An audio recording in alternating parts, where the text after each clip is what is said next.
Namaste, bienvenue au Tantra Evolution, je suis Chako et dans cette vidéo, je souhaite faire quelques réflexions sur le chemin du Tantra ou Tantrisme.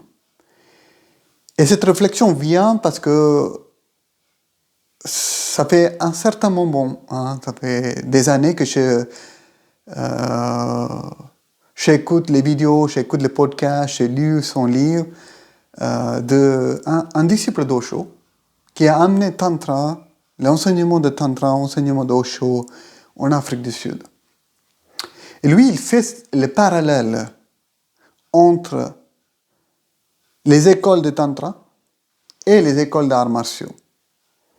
Et j'aime bien comment il a fait ce parallèle, comment il arrive à transposer les deux choses qui est le plus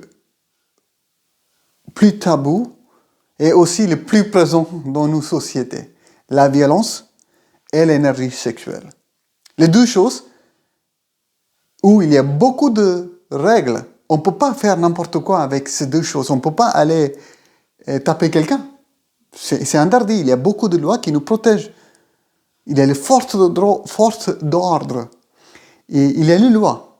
Les mêmes choses, pour exprimer notre énergie sexuelle, il y a un cadre. On ne peut pas juste faire ça dans la rue. Il y a plein de lois. Donc, ces deux choses, c'est assez similaire.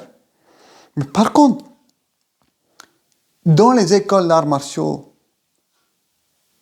et dans les écoles de Tantra, il y a cette possibilité parce qu'il y a un espace où il y a un cadre. En même temps, il y a cet espace sécurisé où on peut exprimer les violences dans une façon contrôlée, avec des techniques, avec des approches différentes, avec une certaine maîtrise et lâcher-prise. On exprime ça dans les écoles d'arts martiaux. De la même façon, différentes écoles de Tantra travaillent avec cette énergie sexuelle en différentes façons. Et il exprime avec, ça dépend des écoles, il y a des cadres, ça peut être cadre assez strict, ça peut être cadre assez flexible ou souple, qui est là, le cadre est là, il y a un espace sécurisé, et là, dans cet espace, on explore. Donc, une chose que j'aimerais bien souligner dans cette vidéo, c'est que comme l'art martiaux, comme l'art martiaux, le tantra est aussi un chemin, c'est un art, mais c'est pas pour tout le monde. Ça peut être attirant, parce qu'on joue avec quelque chose qui est interdit. Dans l'école d'arts martiaux, l'interdit, c'est la violence. Et on joue avec cette violence, on essaie de maîtriser ça. Dans le schéma de Tantra, pourquoi c'est attirant et intriguant? C'est parce qu'on joue avec cette énergie sexuelle qui est là, qui nous anime. Donc il y a ces deux pôles, deux parts, école d'arts martiaux, école Tantra, qui nous attirent pour différentes raisons. Et c'est pas tout le monde qui va aller faire les arts martiaux. Il y en a tout le monde, on peut aller faire des arts martiaux, mais si vous voulez aller vraiment faire, là, il faut être prêt à prendre les coups. Il y a, si vous souhaitez monter dans les niveaux de ceinture noire ou de très haut niveau d'arts martiaux, bien sûr, les gens, ils vont prendre les coups, ils vont casser les bras, ils vont casser les pieds, mais ils acceptent ce risque-là. Donc maintenant, quand on amène l'énergie sexuelle, quand on travaille avec cette énergie, est-ce que tout le monde est prêt à faire ça? Donc c'est pour ça dépend des personnes. C'est pas tout le monde qui est prêt pour aller chercher cette énergie, travailler avec cette énergie, travailler avec les différentes parts d'ombre qui peut casser des choses énergétiquement et aussi ça peut devenir traumatique. Ça peut créer des traumatismes.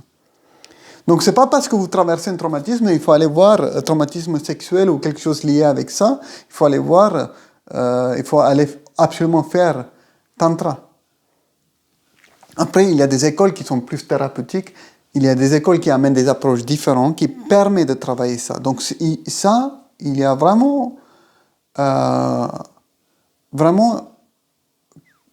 étudié, ou on peut dire renseigner bien avant d'aller faire des stages. C'est comme les écoles d'arts martiaux. Il y a certaines écoles, c'est beaucoup plus doux, c'est plus pour apprendre à gérer certaines situations. Après, certains moments, une fois que le cours collectif est fini, les gens ils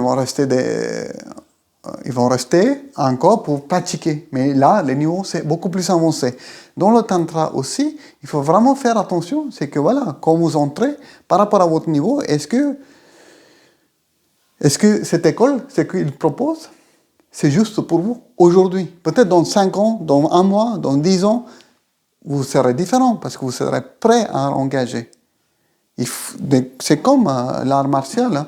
Il faut avoir un bon niveau de physique, hein, et préparation physique pour pratiquer. De la même façon, dans le tantra aussi, quand on travaille avec cette énergie sexuelle, il faut avoir un bon travail préparatoire, physique, mental, psychologique, énergétique, émotionnel, pour travailler avec cette énergie.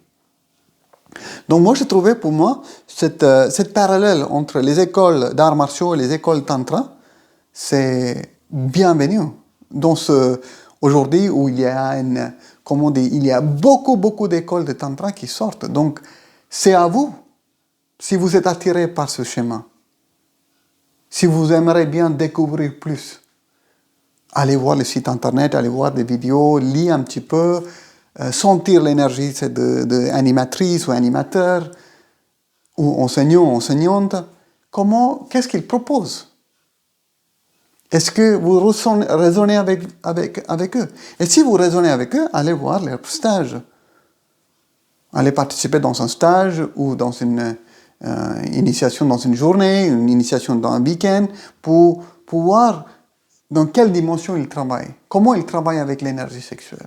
Après, si ça vous convient, la façon comment ils travaillent, bien sûr, il faut aller avec cette personne, avec cet enseignant ou animateur, plus loin, pour aller creuser les différents. Après, si pour vous, tantra, c'est juste un loisir, juste pour sentir cette énergie comme ça, ok, vous pouvez aller voir ça avec n'importe qui. Mais si vous prenez tantra, ou le chemin de tantrisme, comme une quête spirituelle, personnelle, pour connecter avec vous-même et aussi connecter avec les autres, dans ce cas-là, voir avec les différents animateurs ou enseignants avec qui vous raisonnez et choisir l'école où vous souhaitez travailler.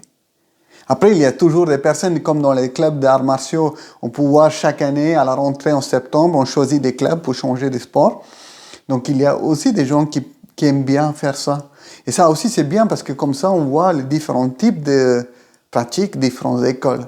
Et c'est ça que je souhaite partager aujourd'hui, c'est cette parallèle qu'on peut faire entre les deux choses, l'énergie sexuelle et les violences, les choses les plus taboues et les plus contrôlées et qui est restreint à travers des lois, à travers tout ce qui est là autour de nous dans notre société.